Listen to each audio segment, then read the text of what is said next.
Today on HoopChronicles podcast, I have my guy, Adonis Thomas. He'll be taking us through his journey, letting us know about his basketball career and the places that basketball has taken him. So today, Adonis, on our podcast, we like to start our question out with, who put the ball in your hand? For me, my dad put the ball in my hands. He put the ball in my hands at 4 years old. I started playing at Mississippi Boulevard Christian Church, so that's where I started the journey at. What skill do you think you had early on, maybe not at 4, but a little, as you start to get a little older, you start to play with other kids, I can do this better than them. What skill you think you had? Man, at that age, really the only skill I had was just being taller than everybody. Okay. So I just was, I just loved playing. At that age, I didn't really know I was gonna be good. I didn't know if I was gonna continue to play the sport. I just knew I really liked it. I enjoyed it, and I just knew it for a 4-year-old, I was taller than everybody else. Right. So. Did you play any other sports? No, it was just basketball. I tried football at one point, but I went to a practice. I remember I'll never forget. I went to one football practice, and all we did was run. We didn't even touch the football, and I said I ain't never coming back. Okay. Yeah, I feel it. Yeah. So you say you started out in Mississippi Boulevard.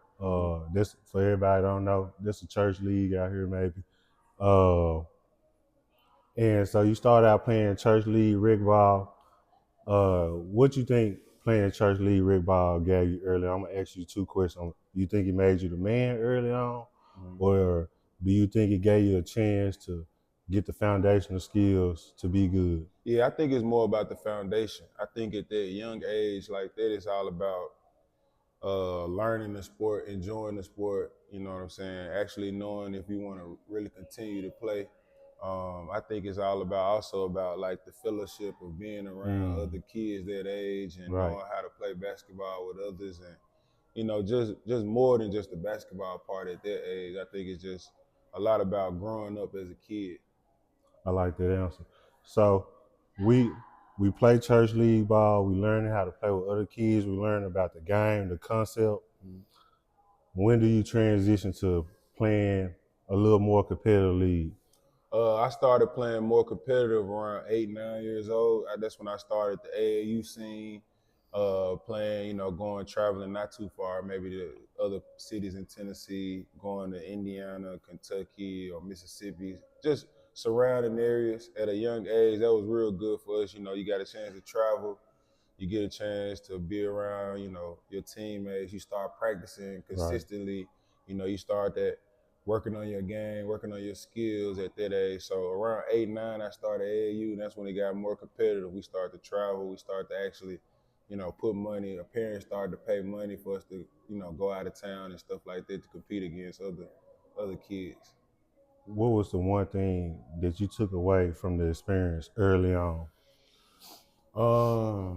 One thing I took early on was probably just the consistency.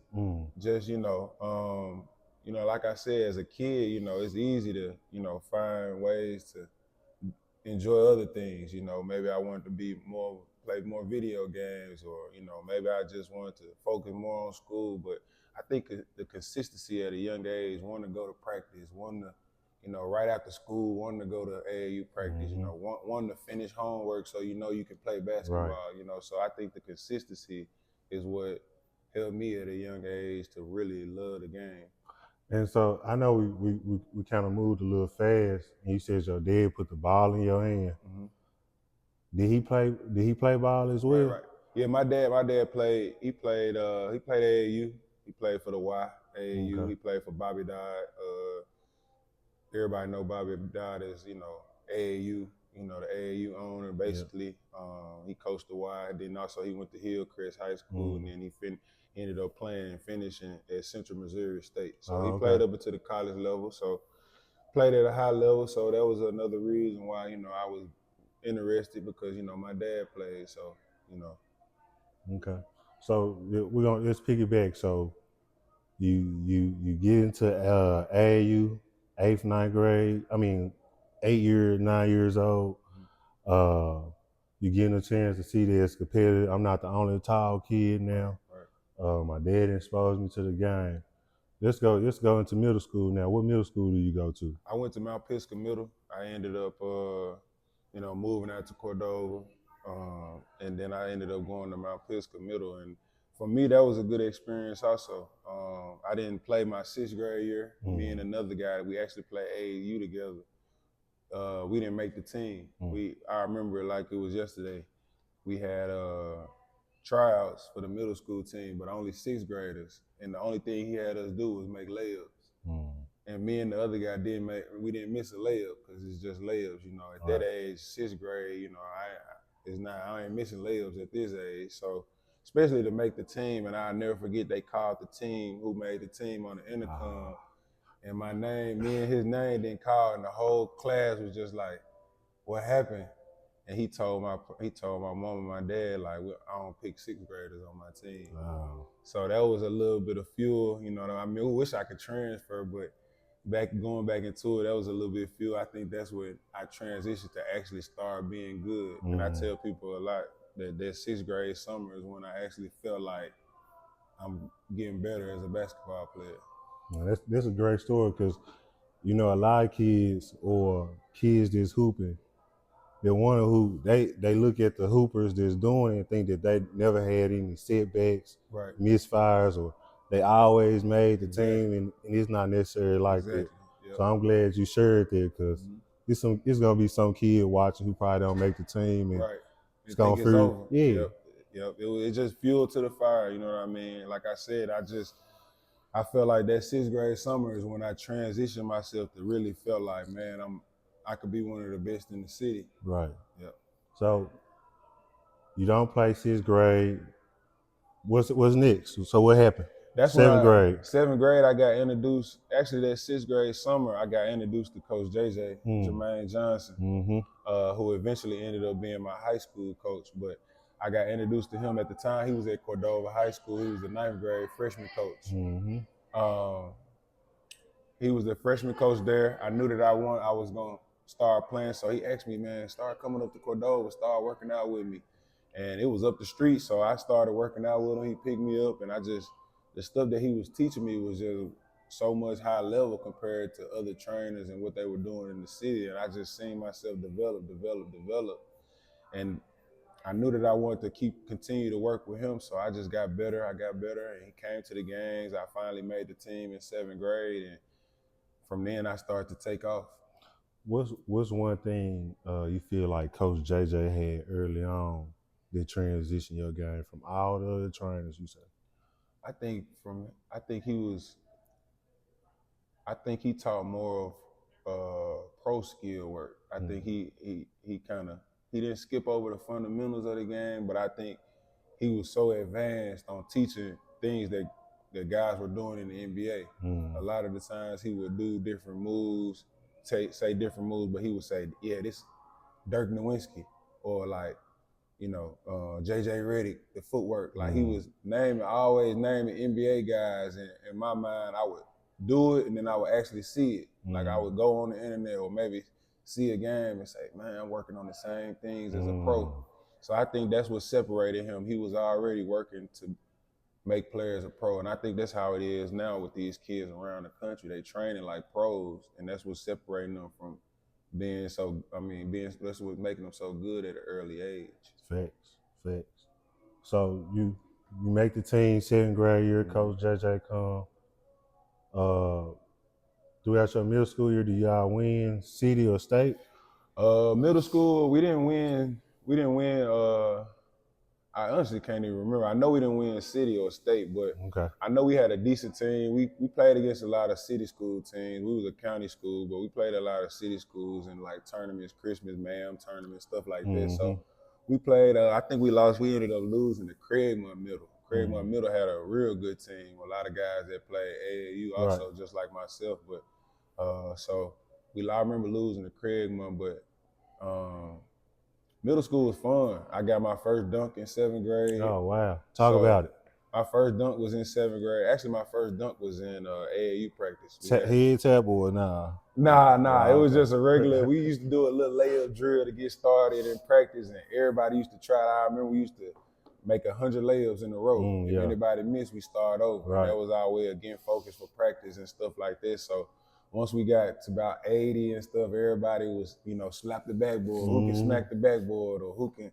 And we used to always do that. And I remember finally one day we was at Southwest, we used to practice at Southwest Community College. And one day I just went up, dunked. We just shut practice down. It was the end of practice. We just shut practice. So I started dunking in 7th grade, and I got a lot more dunks in middle school. It was fun. Middle school was real fun. I got a chance to play against a lot of good players in middle school also. So you probably one of the first middle schools that was dunking.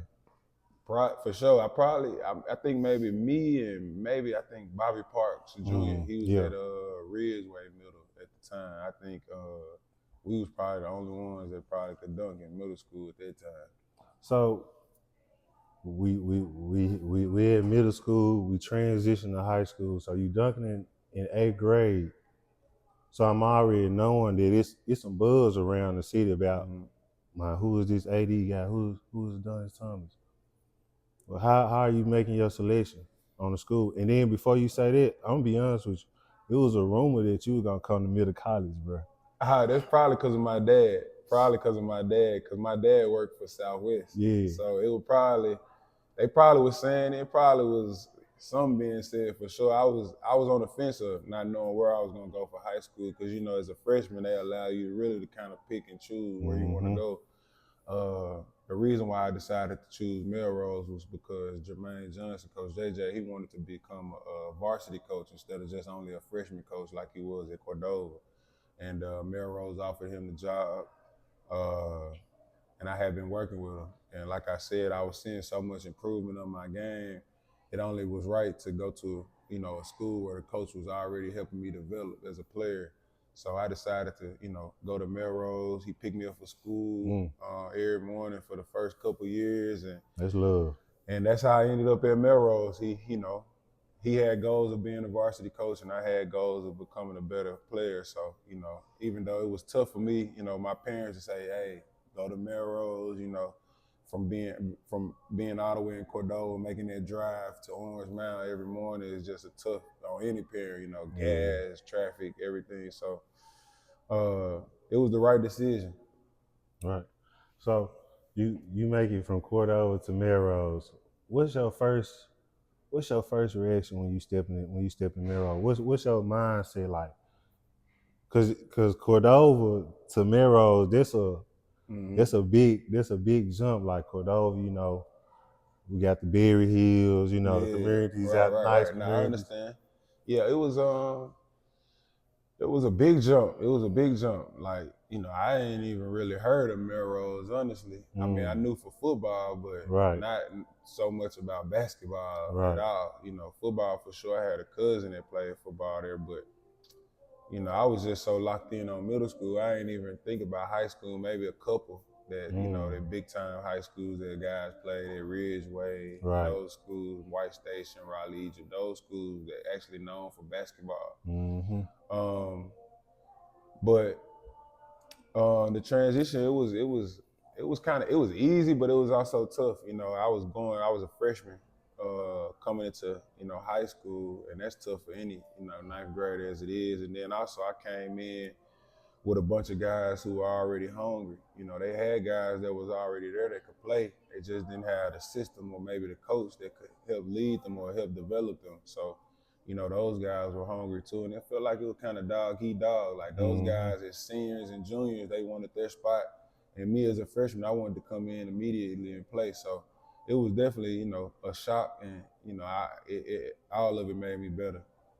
What did you think about your peers? I think I enjoyed Melrose. To this day, I still see guys from Melrose. It was like Melrose and the Orange Mound was like a family. I feel like to this day, like I could go anywhere in Orange Mound and they'll take care of me. And that's the type of family environment that I loved about being there because, whether it was a football game, a basketball game, or parade, anything, the whole community was gonna come out and support, and that you can't get no better than that. You can't. So you walk to the doors of Melrose.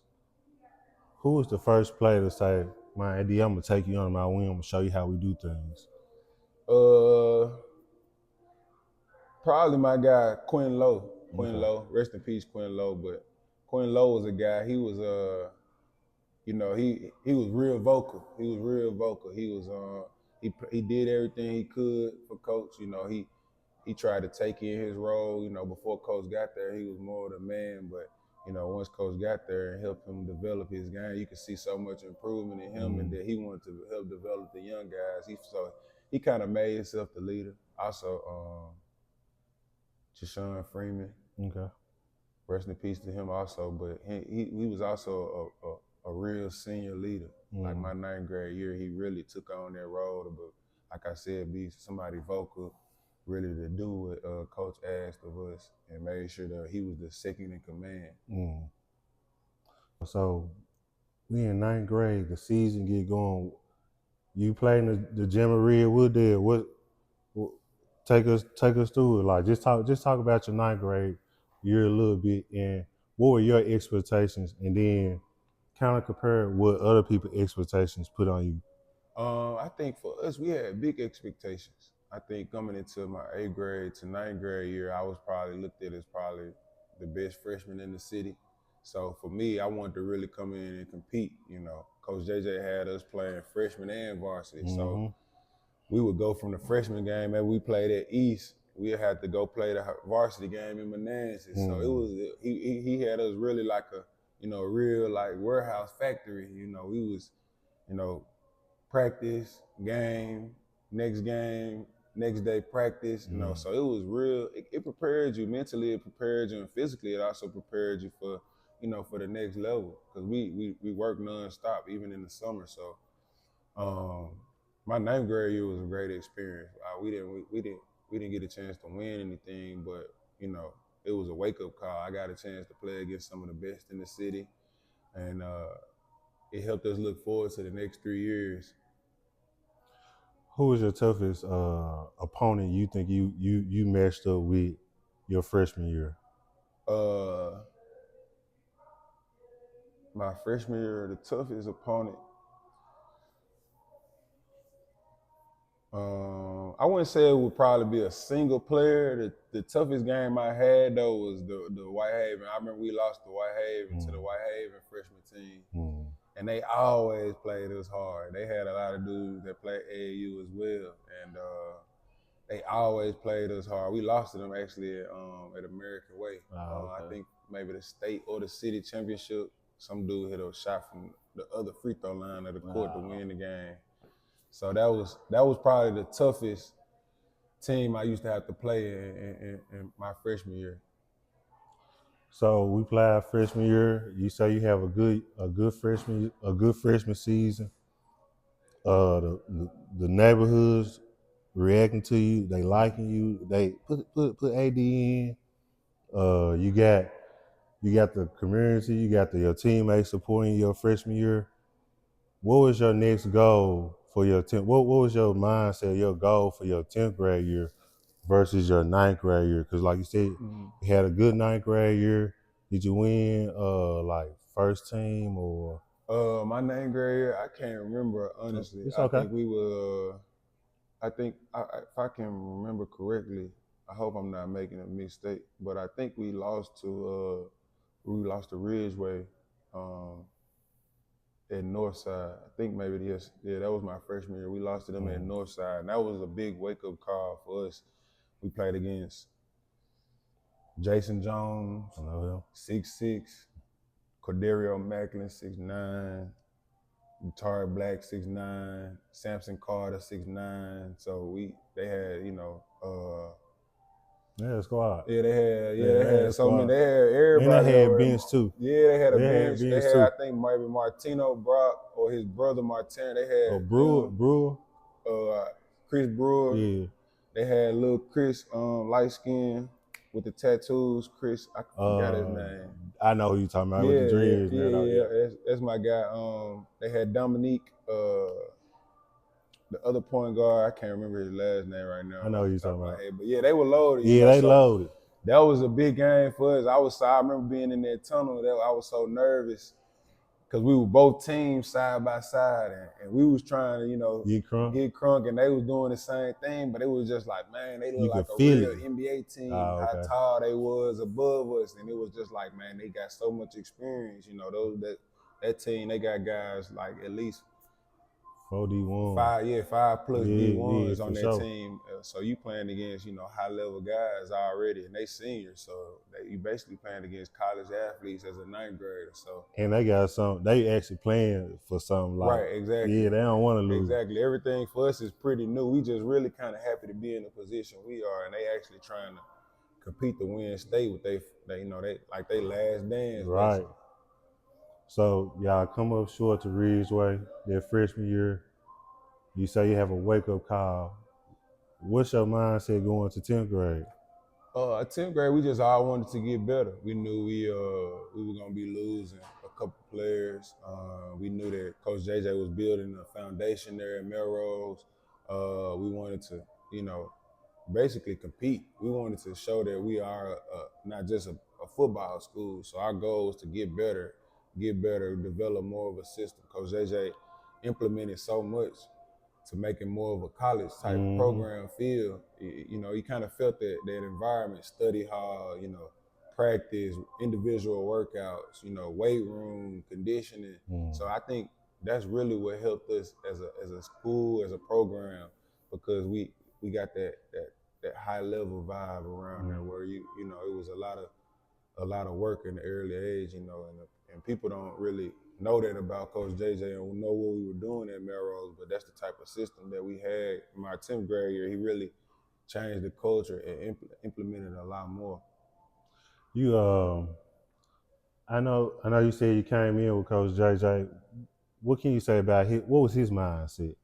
I think he was always, ahead of his time. I tell people that all the time. I think Coach JJ ahead of his time. I think how he studied the game, the people that he been around, the knowledge that he's gotten. He soaked in so much knowledge from being around so many good coaches, and how he studies. If you walked in his office at Melrose, you'll see 100 basketball books. But nobody will know. They just see how they coaching, that we won, we got good players, but how he, the game, even the structure of the practice, how we practice, you know what I'm saying? How we he took us, out of town to go to these college campuses to see these, meet these coaches, to see these, go to these camps and stuff like that. So he was a man. He was ahead of his time.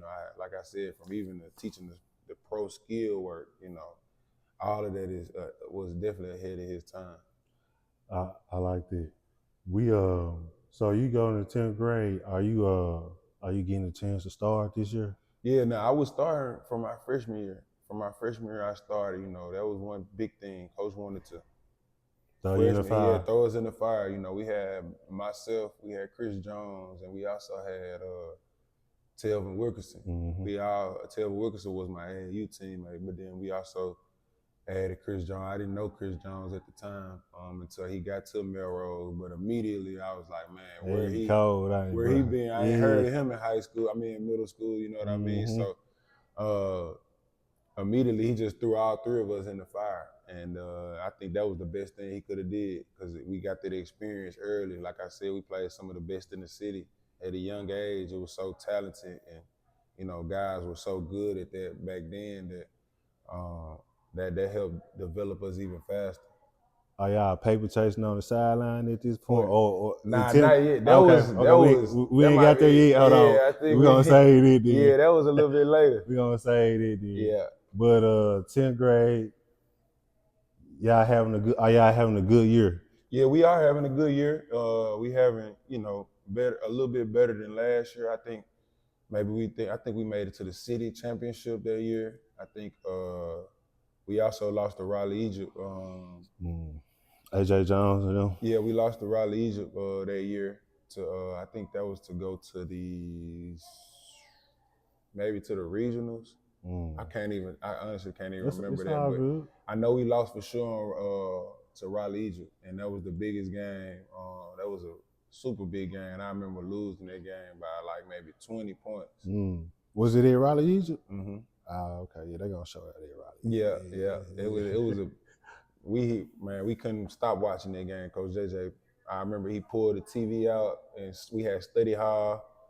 He pulled the TV out. They showed them on the news celebrating when they played us. It was on the news. He recorded it, and we watched it right before study hall. Like, he like, man, look at this. Like, remember this. You know what I mean? Remember this right here. This feeling, seeing how they acting when they scoring and all that stuff. Just remember this feeling of losing. Yeah. So y'all lose your sophomore year. Are you starting to get college interest at this point? Yeah, I was getting college interest early, you know, from like my 9th grade year, honestly. What was your first offer? My first offer was Tennessee. Mm. Tennessee. Coach JJ had a real good connection with one of the assistant coaches there. He was a great recruiter. I thankful for Tennessee to this day, you know, for giving me that offer. I remember I got that offer. Coach JJ took us down to a Tennessee Vols a camp. Basically, it was a bunch of high school guys that you go down, you sleep in the dorm rooms for the weekend. They split you up on teams, and you just hoop on their facility, the campus. You hoop in the arena, you hoop on the other courts, and they just split you up. You just hoop for the weekend, and I was dominating. I was dominating like as a what grade was grader. this? I think 9th grade or 10th tenth grade. I was just dominating it. I think it was my 10th grade year actually, and I was just dominating there. And after the camp was over, they just we want to offer you. So right out the bat. That was my first offer, and it was in 10th grade from Tennessee. And then they just started coming in after that. Yeah, right? Then that's when the letters just, every day, Coach JJ, a handful of letters every day, boom, boom, or coaches, you'll see coaches sliding in the cafeteria, you eating lunch, or that's when they starting to be visible, coming to the practices, maybe sitting in the stands for the games. And then, of course, you always got AAU, where they always going to be also. So AAU was still going on, and that was also a big thing that helped develop my game, working out with Coach Eric Robinson Cowboy, I always got to give credit to the Stallions, too. Memphis Stallions was my first AAU team that I played on, and that's where I played from. Yeah, y'all killed us at Bishop Burn. Yeah, that's when Bishop Burn, them tournaments at Bishop Burn. Yeah, that was one of the... That was, if you made it to that Sunday at Bishop Burn, you was in the championship almost. So I remember them Bishop Burn days. But AAU, that's when I was also playing AAU and developing too. So it was a little bit of both. I was thankful to have, so many good coaches at a young age. Actually, that was. And they weren't trying to take from you. They actually giving you. Right. So you getting your first offer your 10th grade year. Y'all moving along, you starting. Are you winning any like district awards, first team awards at this moment yet? At 10th grade, I think maybe everything's still probably pretty much the same. Maybe so. Because y'all, it is a stacked district though. Like a lot of good teams, a lot of good players. So I can't honestly can't even remember if I got some, maybe, but I just know my 10th grade year, we also did, like, as a team, we started to travel more as a team. Like, we played some out of town games. What'd you think about that? Oh, that was good. Like I said, this is Melrose, a football school. So to be getting invited to basketball out of town because of, some of the guys that we have on the team, and, the coach, and you know what I'm saying, stuff like that. It was big. It was big. I remember you guys turning that coach around like Ed Melrose. I'm from the Mound too, bro. So like, I remember y'all just not being a good basketball team, and then just coming back like a year later, like you said, when we go into your 11th grade year. That's how I know. That's why I asked y'all, is this the year y'all paper chase? Because I remember like how it went from. I mean, the game would be packed, but like. When we go into 11th grade year, you get from the top to the bottom. Right. So let's get to 11th grade. What's your mindset then? Because you coming off a good AAU season with the Stallions. We seeing the highlights on YouTube at this point. What's your mindset like? And how are you handling all of this? Because it's coming, like you said, it's coming fast.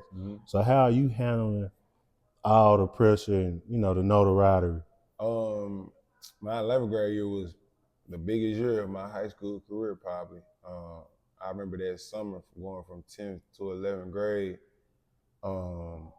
I think that's maybe when I got ranked in the country. So I went from playing up. I was playing up in some tournaments. We always played up, but I was playing even higher. Sometimes I would go other tournaments. So that summer, coming back to that summer, me for my 10th grade summer, I think that's when I got ranked by rivals. And then I'll never forget when Trey Draper called me after one of these tournaments we had. Trey Draper called me. He was like, "Man, check rivals." I was like, "What?"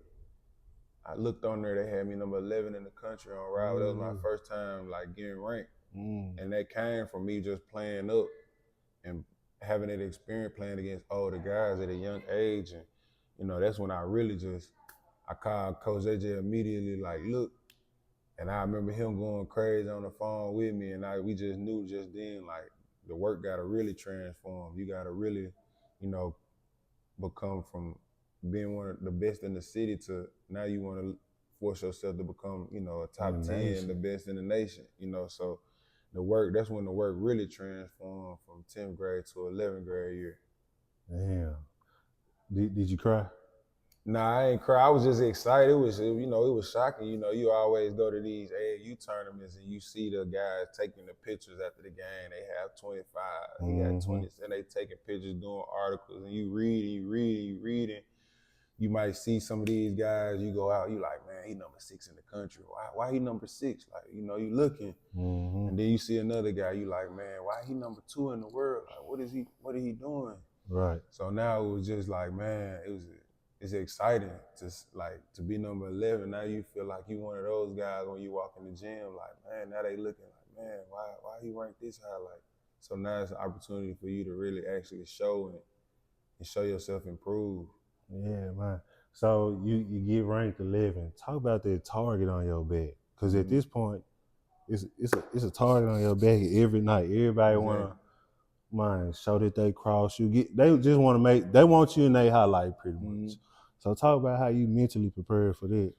I think mentally I was already prepared. I think, like, a lot of people always say, you put the work in, it's gonna show. So I think I was just working so hard, like that I was, I definitely was, nervous about some things, but at the same time, I felt like I was already, at a good level, you know what I mean? So I worked so hard that I felt like, it's nothing really to even worry about, because you putting in maybe just as much work or even more work than some of these people are doing. So, for me, I just was more about letting the work show. Like I said, man, Coach JJ did a great job with us, and making sure that we were ready, that I felt like I was always ready at that age. So you get ranked number 11. You're going into the 11th grade season.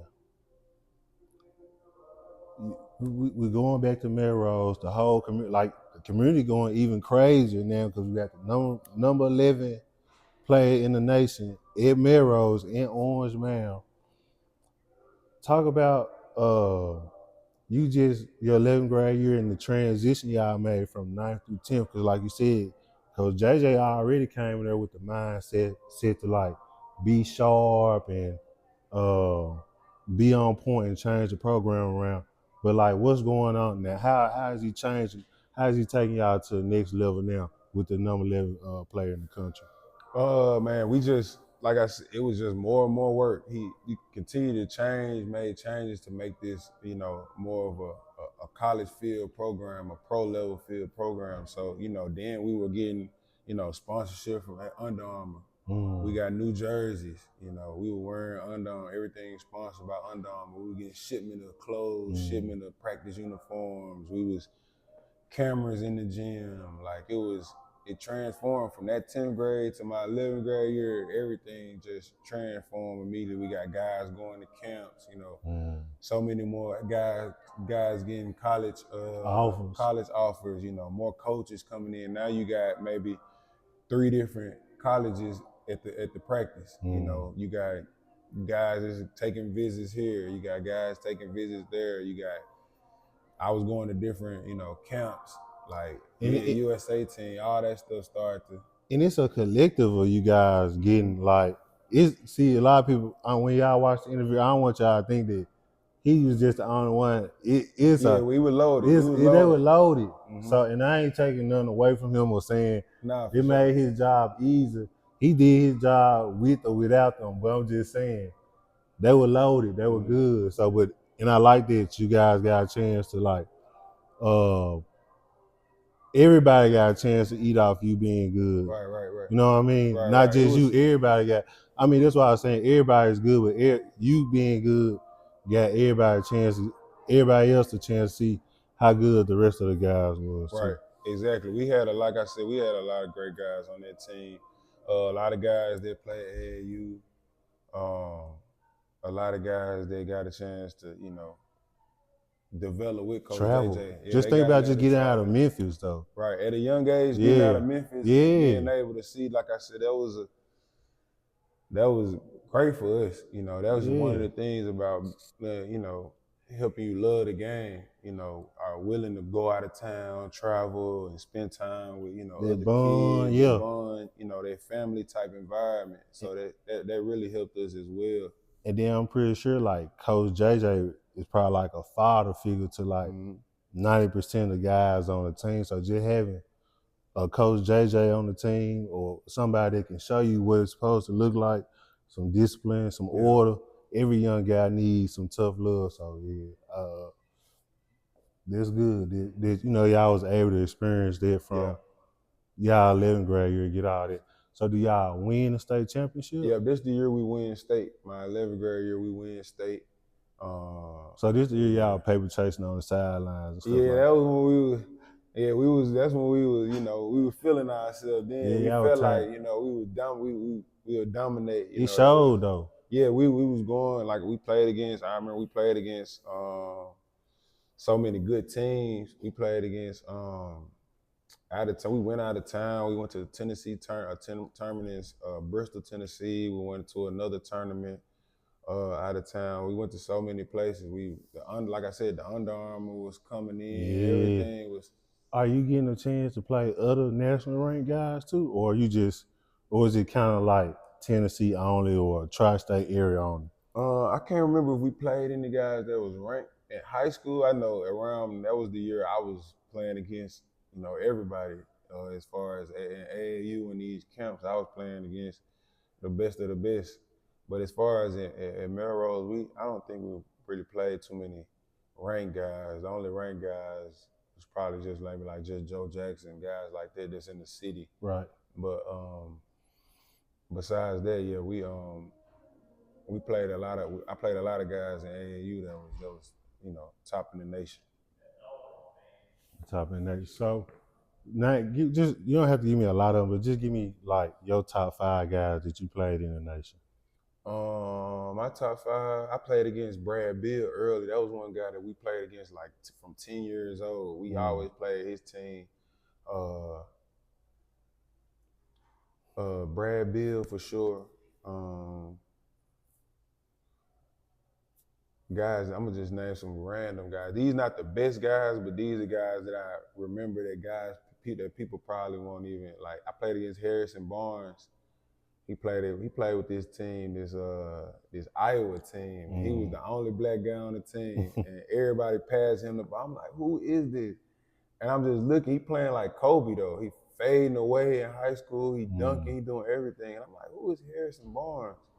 And I look, he top 5 in the country, but he playing with an AAU team that's probably ain't winning no games. He just probably getting scoring reps. 50 points. Getting his reps. So it was Harrison Barnes, Brad Beal, BJ Johnson was real good. We played against him too. He was also a St. Louis guy. So we would all three, like it was Brad Beal team, his team, and my team would be the top. We would always compete. We would go to St. Louis or they'll come to Memphis. That was like every other weekend we would face them. So that was a real rival for us at a young age. So BJ Johnson, he went to Arkansas. He was supposed to be a lottery pick, but he was real good. He was real good in high school. Those 3 guys, I would have to say, Austin Rivers, for sure. Austin Rivers at these camps. Austin Rivers, and last, I would probably have to go with Anthony Davis. Anthony Davis for sure. I got a chance to actually see him at the McDonald's game. So that was big time. And let's talk about your USA basketball championship that you got a chance to compete for the gold. Tell us, how did you get selected? It was random. They just randomly select guys. It was, I think, maybe 20-something guys they select to go out to Colorado Springs. You work out and train at the Olympic Center in Colorado. So they brought us in. It was kind of like a tryout, basically. Coach JJ always remind me this every time, that I was the last guy actually to get selected to come to the USA team for the to try out. And I was the first guy to get picked on the team to make the team out of all the guys that they brought, the top guys in the country, James McAdoo, North Carolina, all these guys, Andre Drummond, Tony Rose. What year? This was when I was 16. Okay, 16. So this was maybe my 10th grade year, 16. Going into the 11th grade or maybe 11th grade. But yeah, that was a big thing for me. I was the last guy chosen to be a part of it, to come out and compete. And when I went out there, I was already so locked in on how Coach JJ, mindset. His mindset of how he made us, how hard we worked. That when I got there, it was kind of easy for me to, compete for a roster spot. And I think I carried that on over to my pro days as well. But I was the first guy chosen for the USA team, and that was big. We got a chance to get a gold medal that year. We played in Argentina, played with some of the best there. Competed the next year for 17 and under with even more talented guys. Do you mind talking about like y'all practices? Yeah, the practices, it's basic practices, drill work. All of us are, high level guys. High level guys. So, it wasn't too much teaching. They wanted to see more competing, who could gel with what. This is a USA team, so it's bigger than yourself. You know what I mean? And at this age, a lot of guys not really used to playing with other guys just as good as them or even better. So, it was more about trying to gel guys together. And I think that was one thing that helped me, being a guy that could do a little bit of everything. So I think that's one thing that helped me get a roster spot on the team, just being able to, be in different positions, do different things on the court. You think you can get picked up because of politics, being at Melrose? That I didn't? Yeah, well, I'm saying why you was the last person to get selected. Oh, no. I think it was just, basically how they were going through guys. I mean, you never know. I mean, I just think that maybe, there were guys that they were looking at early on, maybe in their careers. And of course, there's guys who've been ranked the same, number 2, 3 in the country for 2-3 years. The past 3 years. So I think maybe they wanted to, really dissect and see, who could really fit in. I think I just made the cut. Right. So you go to Argentina, y'all win the gold championship. Y'all win the gold, I'm sorry. What are you taking back with you from the USA experience back to Melrose? What are you taking back with you? Just the competitive mindset. You see how guys at that level, other high level guys, how they prepare themselves, how they work. What they do. Extra work. You take all that and you go back. Now it's just like, man, I seen some of the best on how they work, how they are, and how they compete. And now maybe I take some stuff from them, I add that to my game, or maybe my mindset in general, not even maybe skill work, just to see those guys at that level and what they do to prepare themselves and how they compete.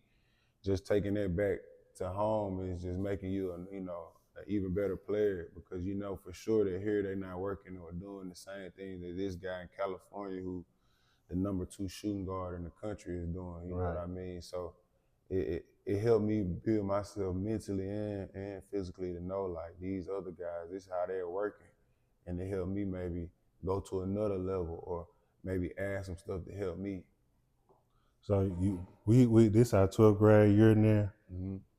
We got offers. Our first offer came from Tennessee. Tennessee.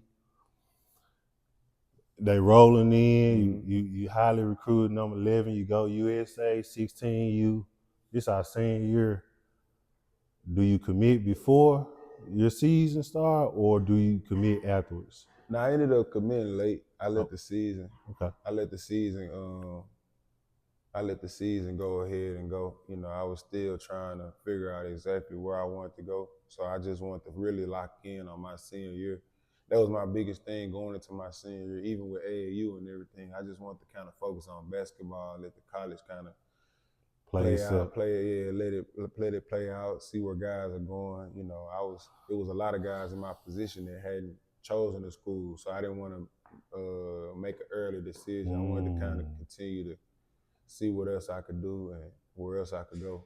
Because you know a lot of guys say they commit before the season. Yeah. I mean, for me, I just wanted to kind of wait and see what options I was going to get. I felt like I had some good teams, but you know, just coming back for that senior year and playing at a high level and playing getting even better, you never know where you could get another offer from. So, right. What were your top 5? My top 5 schools was Tennessee, Memphis, Arkansas, Florida, and UCLA. I kind of broke it down. I also had Ohio State at the time, but I ended up taking them out. That was like my top 6. I took Ohio State out once they signed LaQuinn Ross. That was another one of my like rivals in high school. He was from Mississippi, so we always played them all the time. So when he went there, I took them out, and then I left those last 5. Do y'all win your senior year? My senior year, we lost. We lost the game to go to state. We lost to Craigmont at Craigmont. My senior year, that was without Chris Jones. We didn't have Chris Jones that year, so we lost that, and Craigmont eventually ended up winning the state that year. But that was tough for us. We wanted to go back to back, and we knew if we went to the state, pretty much we were gonna win back to back. So that was tough for us to end the season so early like that, and especially after winning the state the previous year. That was big for Craigmont as well to beat the defending state champions. So, and also for them to get a state championship. But they had a good little team too. Yeah, they also had a real good team. We competed with them a lot in the regular season. So they deserved it. They played hard. They beat us. So y'all lose to Craigmont. When do you make your decision to say, I'm gonna go here, and how do you make your decision? That was it. I made the decision like closer to when school was over. I think I just, you know, I decided to go to Memphis just because I had a lot of AAU teammates that was already there. I played with Joe. I played with Tari Black. Played with Chris Crawford. Played Trey. Yep, Trey Draper. Played against DJ Steffens actually that year, that summer, before he ended up committing. I remember when he got his scholarship to come to Memphis. He was just a regular high jumping basketball player, and we played him at the rec center, I think, or something, man. He was blocking shots, jumping over the rim, and after the game, they was like, DJ Steffens offered to Memphis, you know what I mean? So those guys were the reason basically I went there. Jelon Kendrick had signed there. I remember he played AAU with us for a tournament. So I was just like, man, you know, we played so good. We won a championship in AAU, Adidas circuit. And I was just thinking in my head, you know, we can just carry this over to from high school to college. We could do something in college, and that was big for me to stay home. You know, hometown kid to stay home is also big too. We had a lot of those already, guys that were already from Memphis that decided to stay home. So that was part of my decision. Looking back on it now, do you kind of say, man, I wish if I would have went here, maybe it would have planned out? What would have been your second option? My second option, it would have been tough. at first it was gonna be Tennessee, but they had some, some NCAA trouble stuff that they were going through. So I didn't want to risk it, going signing to a college team and the coach leave right when you get there. You know what I mean? Now you're playing for a whole nother coach that you got to get familiar with. Right. So I really would have played for Bruce Pearl as my second option, but probably would have been Florida. I was real cool with Brad Beal. That was my boy. Like I said, we was playing against each other since 10 years old, and we both were ranked, play AAU. Nice little 1-2 punch too. Right. Played with each other in the USA team and stuff like that. So we've been boys since then. So that would have probably been for sure my second option. Florida, I like this. So you go to University of Memphis, you sign University of Memphis. The whole city is heavy. Like we got Adonis here. We're a host of already good guys that's already on the team already. Talk about your first day of college practice. First college practice was tough. I remember we were playing one-on-one at like 6 in the morning. It was tough. It was so many cameras there and people wanted to interview, and the hardest part of practice was just getting tape. Like I never got tape. So that was the hardest thing about practice when I first got to college, was getting tape, because I never got tape, and that tape used to burn my ankle so bad, and I was like, man, I can't even practice. But I was forced to get tape, so that was the first thing I remember about being in college. Like I couldn't even play basketball the right way. Because of the tape? Because of the tape. So that was the first thing I really remember about being in college and playing. It was just getting tape. On your freshman year at the University of Memphis, who said, "Come on, AD, I'm gonna take you under my wing. Come with me. I'm gonna show you how to do. I'm gonna show you how to be a pro." I don't think really nobody kind of took me under the wing. I think it was such a young team. Yeah. I was a freshman. We had a lot of sophomores. We didn't really have that many seniors. We had Wesley Witherspoon that was there. But we didn't really have any guys I think we was just always, everybody was more like brothers. Right. So we all helped each other in some way. Like we played AAU together. Majority of us from Memphis already. So we already kind of had that kind of family type vibe already, that brotherhood, because we already from the city. Right. You play in Memphis. Are you starting your freshman year? My freshman year, I actually didn't start at the beginning of the season, which was kind of crazy to me, being a McDonald's-All-American. You thought you walking in.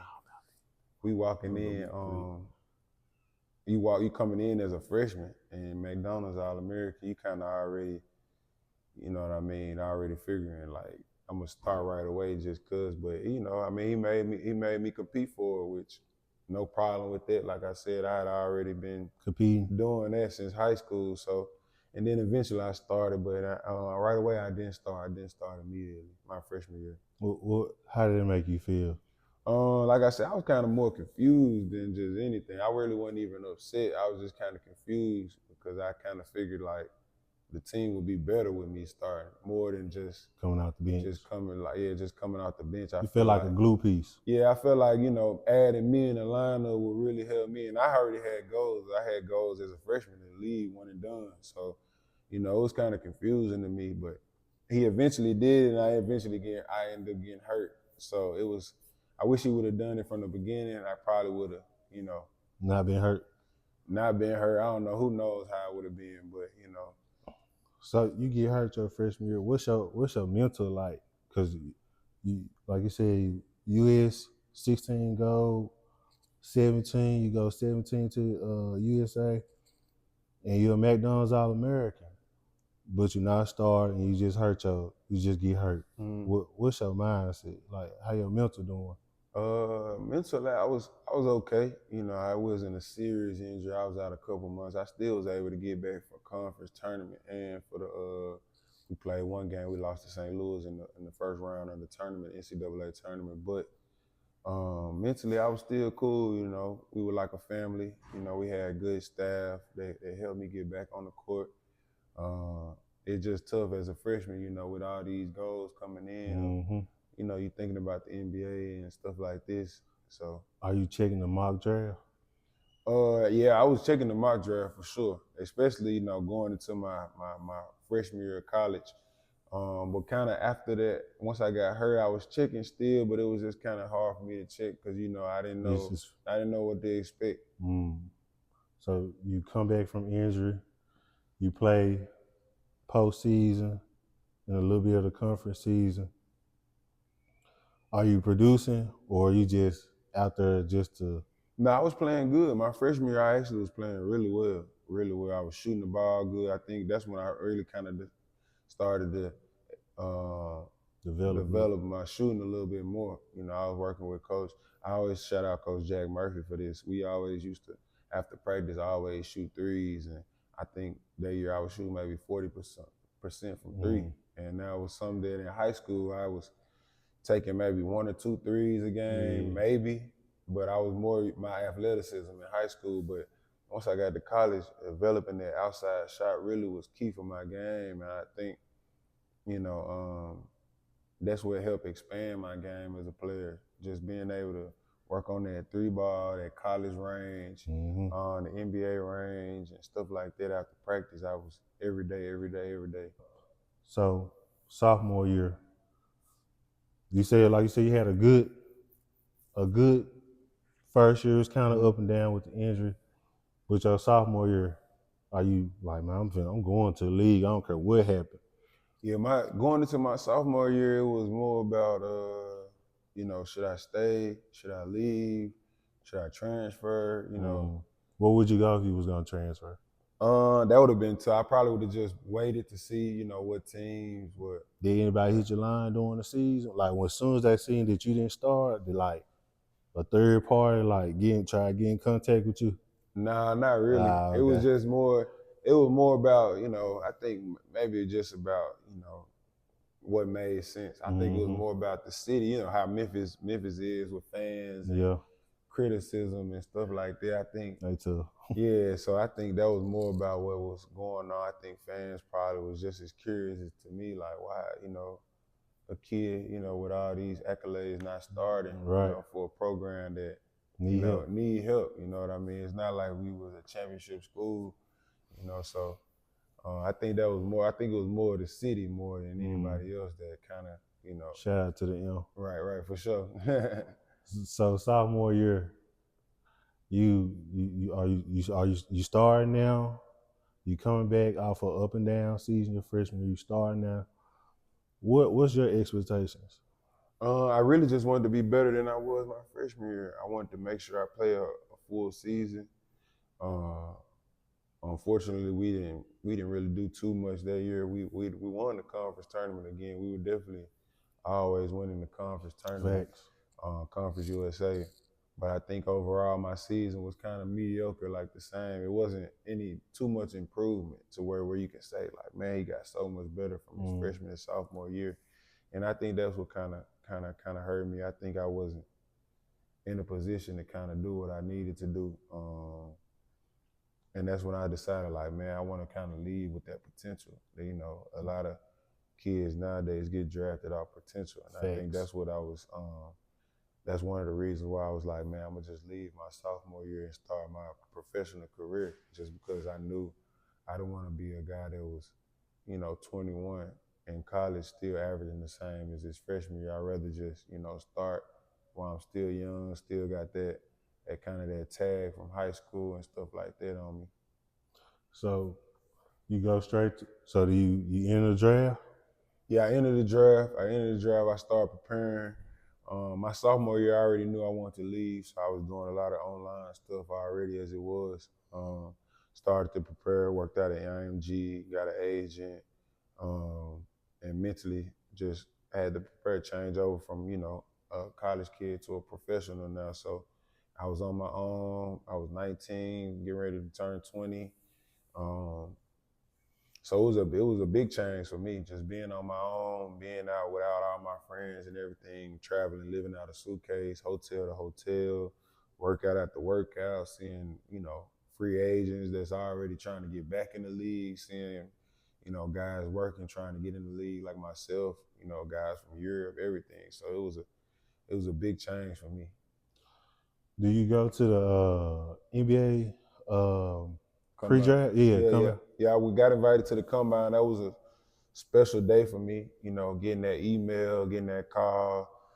I remember I was just sitting in my apartment. I was working out in Florida, and I was just sitting in the apartment, and my agent called me like, "Man, they invited you to the combine," and that's, you know, that's special. That's one thing closer to almost getting drafted, Right. to be one of those, I think maybe 60 guys that go to the combine, or 30. I'm not sure how many it was, but just to go to the combine, you know, it's special. You're in front of all those NBA scouts and coaches, and you know, some of the, you know, the coaches you see on that TV, you know what I'm saying? You on Right these next to NBA you. games, They right? looking at you. Right. You in the spotlight, they sitting right on the court trying to see what you can do. So that was real special. How many teams did you get a chance to work out for? I worked out for 15 teams. Oh wow. 15 teams. What was One your best? workout. What was your best one? My best workout was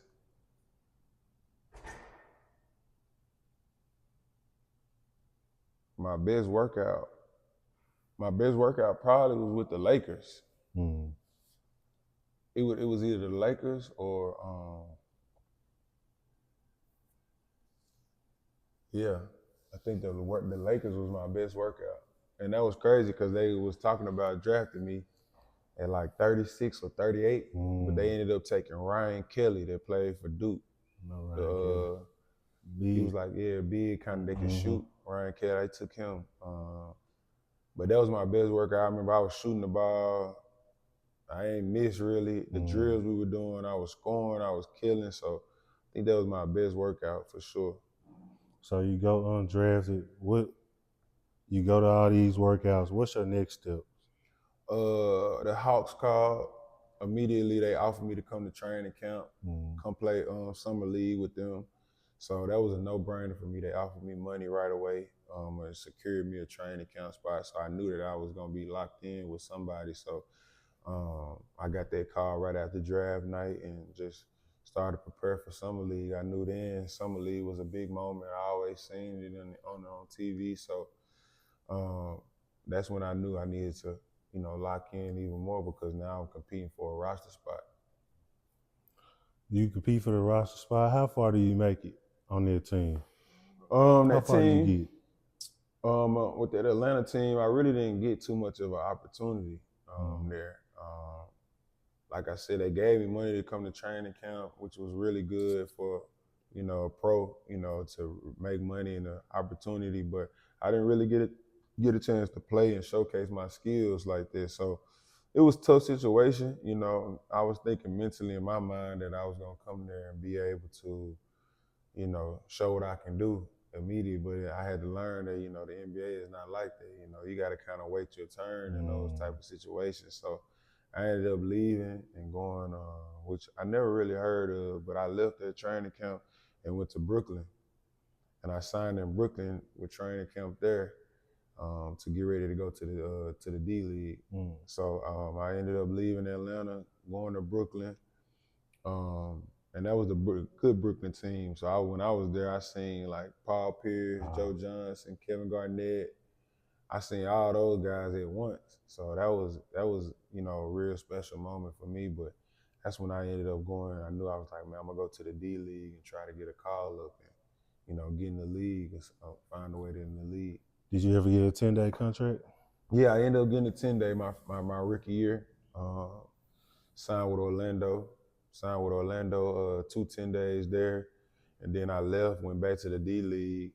And then I ended up getting called up again by Philly for the rest of the season. I finished the end of the season with them.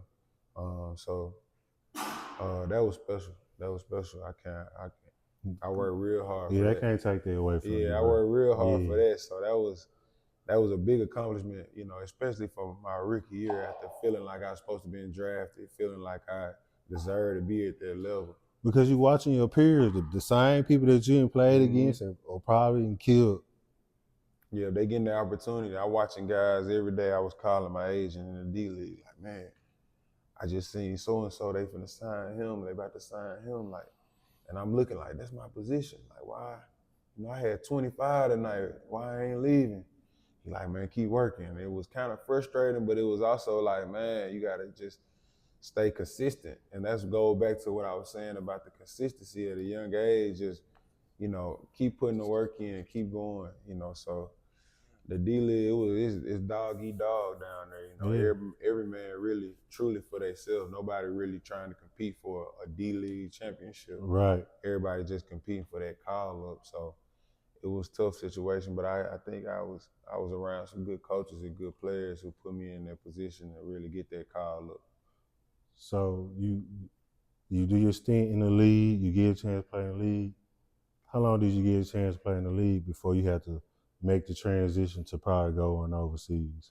I did that next year. After the call up, I wanted to, you know, try the league again. You know, I was trying to do everything I could again in the summer. I ended up playing with Brooklyn Summer League. I went to training camp with the Pacers. Made it to the final cuts there. Then I was like, man, I'm gonna go back to the G League, try it again. I ended up going and playing for Grand Rapids, which was Detroit Pistons G League team in Michigan. Played extremely well there, averaged like 20 points there, was a D League All-Star, shot the ball really well, and then that's when I ended up signing with Detroit. I signed with Detroit in the summer with those guys, basically on the team there. What year was that you signed with Detroit? I think that was maybe 2016. Oh, okay. Signed with Detroit in that summer, played summer league with them. They signed me. I was living there, actually had an apartment and everything, locked in with them. Made it to that final cut as well. I just had an injury that I was dealing with, and they needed a guy, you know, right at the time. And they ended up choosing Reggie Bullock from North Carolina. It came down to us two. So that was big too. That was big. That was good. That was a good opportunity to actually be a part of a roster and feel like you actually, you know, there I was training with those guys from like May into October. So I was actually locked in with an NBA team, and I felt like a pro. I felt like an NBA player. I was treated like this, so that was definitely a good experience. And the following year, I ended up playing really well and saying, man, I'm gonna go back. You know, I was just at that, my mindset was just strictly NBA, and then I ended up, you know, getting injured, and I was just like, man, I need to go make some money. You know what I mean? I can't just keep getting this tax money. I need to go get tax-free money. Right. And that's when I decided I'm gonna go start playing overseas. So I started playing overseas in 2016. How was the adjustment?